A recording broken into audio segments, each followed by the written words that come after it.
How are you guys? Hello. Hi, Jake. So good to see all of you. I'm going to jump right into it because I got 10,000 questions. I love this movie and it has yielded a ton of questions. So seriously, thank you so much for your time. I'm just going to jump into it. Obviously, you guys, it goes without saying that you guys didn't have Charles Dickens on hand to be able to ask questions to as you were making this. But I was wondering if you could sit in a theater with him, watch this film, and when it's over, lean over and go, what did you think about this part? What is the part you most want to ask about? And Deb, I'm going to start with you. As you're shaking your head no. I have come as close as that as it's possible to go, in that I had dinner with the Dickens Fellowship, which is the Dickens family and their kind of wide international community of friends, on Dickens' birthday, which is in February the 12th, I think. And they invited me along to speak. And they had gone as a family unit, they'd gone off to see the film.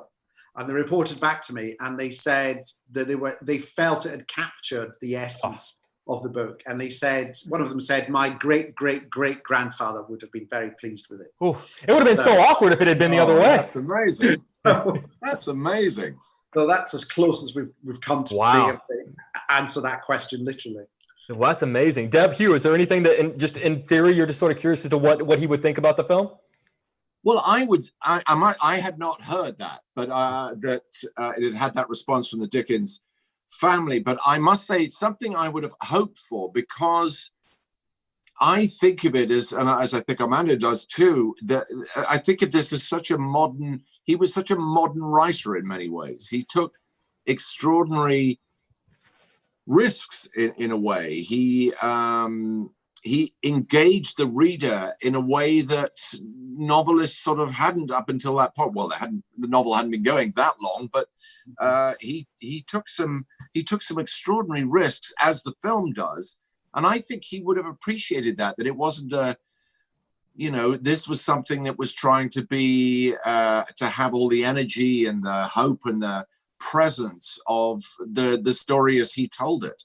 Personally, I think Dickens would be a stand-up comedian now, if rather than a novelist, but because that's a funny man. He was a funny man. But I do hope he would have responded well to the film. I'm going to believe that he did.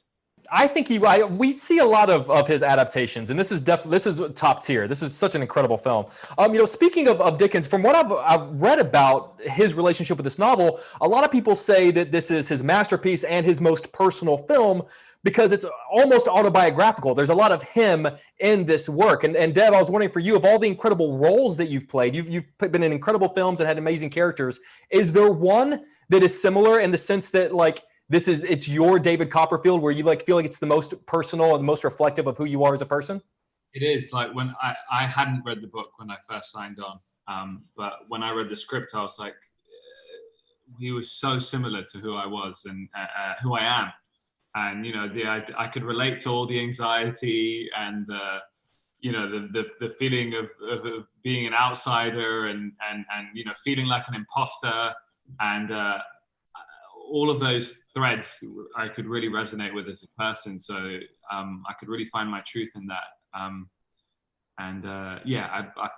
forgot. Sorry, I forgot what the question was. But. Oh no, I didn't know. I was curious as to if there was a different role outside of this one that you saw a lot of yourself in.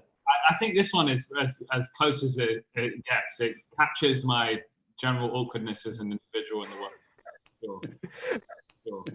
That's so funny. I feel I've talked to you many times, and I actually would say that you're one of the smoothest, coolest guys I've met. You think you're awkward? Yeah. My legs underneath the water are just. Well, then you're a damn good actor, so I got to tell you that. And as we wrap up, I have a question for all three of you. There's such a great thing that you guys do in this film where David has the ability to look onto moments of his life almost like as a third-party observer, almost like as an audience member. And it's such a cool way to sort of do a flashback. I'm curious, what is a moment in each of your lives that you would love to be a third-party audience member to step back and just kind of watch how it unfurled? Good Lord. Wow.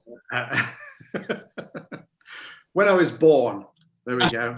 That's a big going to the very beginning, going to the origin story. I did a lot of martial arts growing up and competing, so I'd love to have gone to the other side and watched myself get a and just see what that looks like.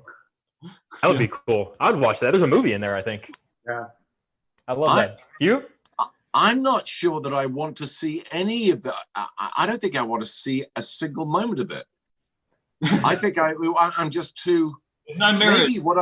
Maybe what I want is actually to be in the rooms that I wasn't in, not in the rooms that I was in.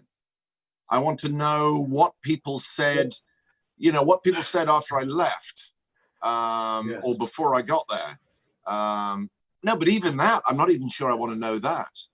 I don't trust myself. I think we're better off not knowing, basically. Fair enough. All right, guys, seriously, it's a pleasure. Hopefully I try to ask you some things you hadn't been asked 10,000 times today. Hopefully I didn't throw you too much of a loop, but seriously, truly an honor, and thank you so much for your time. I really appreciate it. Thank you.